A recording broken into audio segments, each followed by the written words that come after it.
Assalamualaikum warahmatullahi wabarakatuh. Teman-teman, nama saya Dr. India. Kali ini saya akan melakukan sosialisasi tentang kelengkapan berkas rekam medis di Pokja PAP. Nah, kebetulan saya sendiri adalah salah satu anggota Pokja PAP. Biasanya sosialisasi ini kita adakan dengan pertemuan secara langsung di ruang pertemuan dengan bertatap muka langsung. Tetapi karena memang keadaan kita yang tidak boleh untuk bertatap muka langsung atau masih keadaan physical distancing, maka untuk sosialisasi kali ini menggunakan media online atau YouTube channel RSN. Jadi buat teman-teman yang sudah ada undangan untuk mengikuti sosialisasi ini, diharapkan aksennya adalah komen di YouTube di bawah ya. Teman-teman komen nama sama unit terkait. Jadi nanti kami panitia bisa merekap siapa yang hadir dan siapa yang belum hadir. Seperti itu. Nanti untuk melihat video ini antara jam 12 sampai jam 4 sore. Jadi kita ada rentan waktu 4 jam sehingga nanti kita bisa merekap mana yang sudah melihat dan mana yang belum melihat. Sebenarnya apa aja sih kelengkapan rekam medis di Pokja PAP? Nah, sebenarnya ada 4 rekam medis yang masuk di Pokja PAP. Yang pertama adalah rekam medis CPPT, yang kedua adalah rekam medis MPP atau case manager, dan yang ketiga adalah rekam medis tentang restrain, dan yang keempat adalah tentang terminal. Nah, untuk rekam medis CPPT itu diatur dalam PAP 1 sampai PAP 2.4. Itu mengatur tentang kelengkapan di CPPT, apa aja yang harus diisi dan apa aja yang siapa yang seharusnya menulis, seperti itu. Nah, di CPPT itu yang wajib menulis adalah PPA atau profesional pemberi asuhan. Nah, siapa aja sih profesional pemberi asuhan? Itu ada 6. Yang pertama adalah DPJB atau dokter penanggung jawab. Yang kedua adalah perawat atau bidan. Yang ketiga adalah apoteker. Yang keempat adalah ahli gizi. Yang kelima adalah laboratorium, dan yang keenam adalah radiografer. Untuk DPJP atau dokter penanggung jawab itu bisa dipegang oleh dokter spesialis ataupun dokter umum. Nah, untuk mengisi CPPT-nya atau mengassesmen ulang pasien itu cukup sehari 1 kali dengan metode SOAP. Nah, untuk perawat karena memang dia bekerjanya sehari itu 3 shift, maka untuk CPPT diisi 1 hari 3 kali dengan metode SOAP. Sedangkan untuk ahli gizi metodenya berbeda dengan metode ADIME, seperti itu. Dan untuk apoteker lab dan radiologi untuk mengisi CPPT-nya itu sesuai dengan kebutuhan. Tidak harus setiap hari, apalagi untuk lab dan radiologi. Lab dan radiologi untuk mengisi CPPT-nya itu hanya kalau ditemukan hasil kritis pada pasien tersebut. Misalnya hasil kritis yang lab itu HB kurang dari 3, saya juga tidak hafal apa saja hasil kritis untuk lab dan radiologi. Nah, itu nanti teman-teman sendiri yang sudah tahu ya, laborat sama radiografer sudah tahu mana aja hasil kritis yang harus ditulis di CPPT. Berikut ini adalah CPPT kita yang ada di RSN. Kita sudah berganti-ganti CPPT sudah beberapa kali, sekitar 3 atau 4 kali, dan yang terbaru ini adalah yang sudah sesuai dengan SMART. Nah, ada 5 kolom dalam CPPT ini. Yang pertama adalah kolom tanggal dan jam, yang kedua adalah kolom profesi, yang ketiga adalah kolom SWAP-nya, asesmen ulangnya, yang keempat kolom instruksi, dan yang kelima adalah kolom verifikasi. Berikut ini adalah slide tentang cara pengisian CPPT menurut SNARS. Ini saya ambil dari slide-nya Dr. Niko. Beliau adalah surveyor SNARS. Cara pengisiannya adalah tanggal dan jam harus wajib diisi. Nah, kebanyakan teman-teman lupa hanya menulis tanggal, tidak menulis jam. Nah, itu harus otomatis ya, kalau nulis tanggal harus nulis jam. Jam berapa kita melakukan asesmen kepada pasien harus ditulis, karena itu bisa menjadi bukti kalau suatu hari terjadi sesuatu terhadap pasien tersebut. Dan yang kolom kedua adalah profesi, itu juga wajib ditulis. Siapa yang menulis?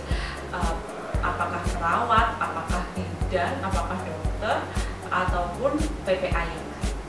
Dan yang kolom ketiga adalah kolom hasil asesmen. Nah, itu sesuai dengan kaidah tiap masing-masing PPA. Kalau di PJP dengan sama perawat dan bidan kaidahnya adalah SOAP, kalau gizi ADIME. Kemudian yang kolom keempat adalah kolom instruksi PPA termasuk pasca bedah. Nah, ini yang kolom yang terbaru yang ada di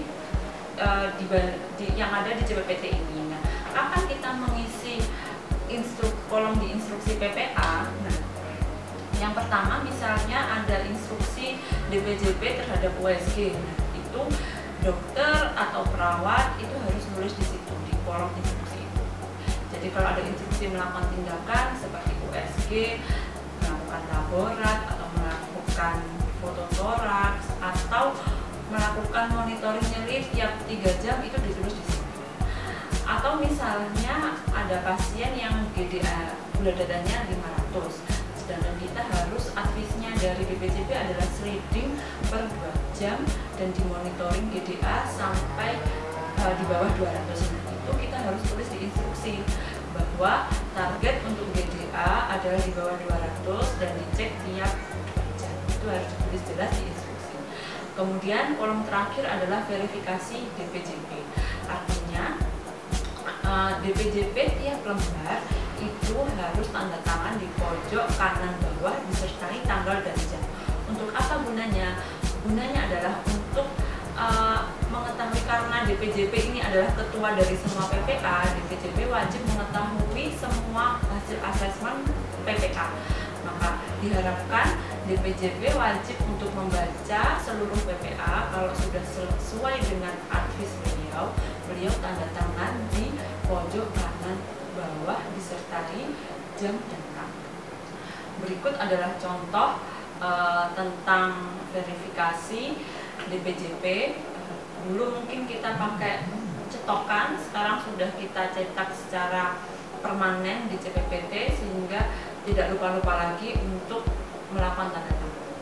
Nah, kemudian ada contoh lagi tentang cara mengisi instruksi tenaga kesehatan. Kemudian yang kedua adalah rekam medis tentang MPP atau case manager. Di slide ini ditampilkan bahwa ada screening pasien MPP.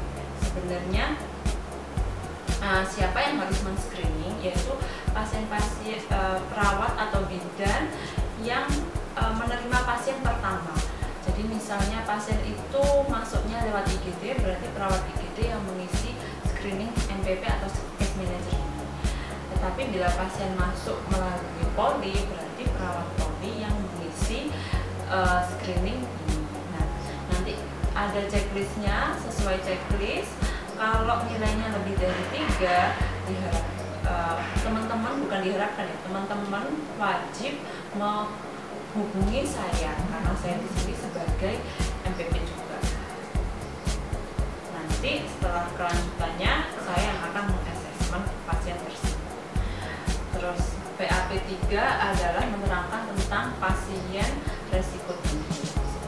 Terdiri dari apa sih pasien resiko tinggi? Nah, pasien resiko tinggi ada 9. Yang pertama pasien emergensi, pasien kemoterapi, pasien dialisis, pasien penyakit menular dan imunosupresan, pasien dengan koma dan pasien dengan bantuan hidup atau dengan pasien dengan penggunaan ventilator, pasien dengan risiko bunuh diri, pasien dengan penggunaan restrain, pasien populasi khusus, dan pasien yang melakukan transfusi darah. Itu termasuk pasien risiko tinggi. Harus ada pencatatan di tiap ruangan untuk pasien-pasien risiko tinggi tersebut. Nah, kemudian yang selanjutnya adalah PAP 3.7, yaitu tentang restraint. Nah, sebenarnya apa sih restraint? Teman-teman pasti sudah sangat familiar dengan kata-kata restraint. Nah, restraint itu adalah suatu alat untuk mengamankan kondisi pasien jika pasien itu dalam keadaan tertentu seperti gelisah, atau ingin melukai diri sendiri, atau ingin melepas alat-alat medis yang terpasang di tubuh pasien tersebut. Nah, restraint ini harus atas instruksi dokter. Tidak boleh serta-merta kita memutuskan sendiri bahwa pasien itu dipasang restraint. Selain itu, tidak lupa harus persetujuan keluarga, karena memang ini kondisi yang akan ada dampaknya. Kadang kalau kita misalnya terlalu mengikatnya terlalu kencang, pasti ada luka-luka. Nah, itu harus dijelaskan kepada keluarga tentang efek samping. Kemudian jangan lupa saat penggunaan restraint kita harus selalu memonitorinya. Monitoringnya itu setiap 2-4 jam. Restraint itu tidak boleh dipasang lebih dari 24 jam. Kita punya lembar khusus untuk monitoring restraint. Dan jangan lupa teman-teman, kalau ada pasien yang seperti itu, jangan cuma hanya dipasang restraint, tapi kelengkapan rekam medis tentang pemasangan restraint harus dilengkapi, karena itu menjadi bukti kita tentang kondisi pasien saat itu. Apa aja isinya? Lembar pertama adalah kajian awal saat pasien dipasang restraint, terdiri dari TTV atau penilaiannya seperti apa, terus kenapa kok harus di restraint, ada pertimbangan klinisnya, dan harus ada tanda tangan dokter, perawat, serta keluarga. Kemudian untuk lembar monitoringnya ada di baliknya, itu monitoring pemasangan restraint tiap 2-4 jam tergantung kondisi klinis pasien tersebut. Ada keterangannya di bawah sendiri, bisa dibaca kapan tiap berapa jam restraint itu harus diadakan. Nah, terus untuk monitoring restraint itu sendiri apa aja? Yang pertama itu TTV pasti. Yang kedua, untuk lokasi juga harus dicatat di mana kita masang restraint, apakah hanya di kedua tangan kah, atau di kedua kaki kah, atau keempat ekstremitas. Kemudian kita lihat apakah ada perubahan warna kulit, misalnya warnanya jadi kemerahan. Nah, itu berarti kan kita mungkin posisinya tidak pas atau terlalu rapat ya mungkin. Nah, itu harus kita evaluasi. Misalnya ada perubahan warna kulit, kita harus melakukan tindakan yang lain, misalnya diregangkan atau dilepas dulu kalau pasiennya sudah tenang, seperti itu. Kemudian kita lihat terbentuk ada luka enggak. Nah, kalau ada luka, tindakan selanjutnya apa? Nah, itu juga ditulis dan ditandatangani oleh perawat atau dokter yang memonitornya. Kemudian yang terakhir yaitu PAP 7 dan 7.1, yaitu tentang terminal. Nah, asesmen mungkin sudah ingat ya, sudah tahu asesmen terminal dan mungkin sudah sering lihat.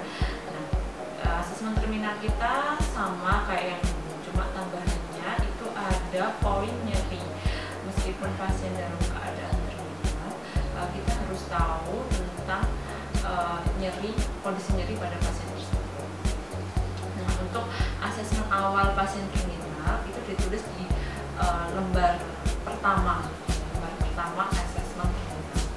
Untuk asesmen ulangnya ditulis di mana? Ditulis di CPPT. Beda dengan form restraint. Kalau form restraint asesmen ulangnya ditulis di baliknya. Kalau asesmen terminal untuk asesmen ulangnya ditulis di CPPT. Kapan pasien ini dikatakan terminal, kapan dikatakan tidak? Nah, itu tergantung dari EWSS pasien tersebut. Jika EWSS pasien tersebut lebih dari 7, maka dikatakan pasien ini pasien terminal. Ketika dokter menyatakan oh ini pasien terminal, jangan lupa formnya harus juga diisi dan harus dilengkapi. Terus slide selanjutnya ini adalah tentang formnya pasien terminal. Nah, ini harus diisi secara lengkap poin-poinnya ya, jangan sampai ada yang kelewatan. Karena kemarin evaluasi dari akreditasi yang kemarin, teman-teman sudah ngisi, sudah bagus, saya terima kasih sudah diisi. Cuma memang ada beberapa poin yang kadang-kadang kelewatan gitu. Misalnya tentang muskuloskeletal itu kadang-kadang ada yang tidak diisi, apakah pasien ini mengalami kelumpuhan, parese atau tidak. Pokoknya semua poin, semua isian yang ada di form rekam medis wajib diisi ya. Kemudian jangan lupa juga ditawarkan kepada pasien tentang bimbingan rohani, karena kita sudah ada 2 ustadz yang siap untuk melakukan bimbingan rohani jika ada pasien-pasien dalam keadaan seperti itu teman-teman. Alhamdulillah sudah habis. Nah, kalau misalnya teman-teman ada pertanyaan, bisa langsung komen juga di bawah pertanyaannya apa. Nanti kalau nanti sehari atau 2 hari waktu saya baca akan saya jawab di situ. Atau kalau nggak sempat komen, bisa langsung kalau ketemu saya langsung tanya saja ke saya. Seperti teman-teman, alhamdulillah sudah selesai sosialisasi tentang Pokja PAP ini. Saya ucapkan terima kasih yang sebanyak-banyaknya atas waktunya, dan semoga teman-teman juga paham karena ini adalah media yang baru buat kita dan ini juga baru buat saya. Semoga juga teman-teman jelas akan penjelasan saya. Terima kasih. Wassalamualaikum warahmatullahi wabarakatuh.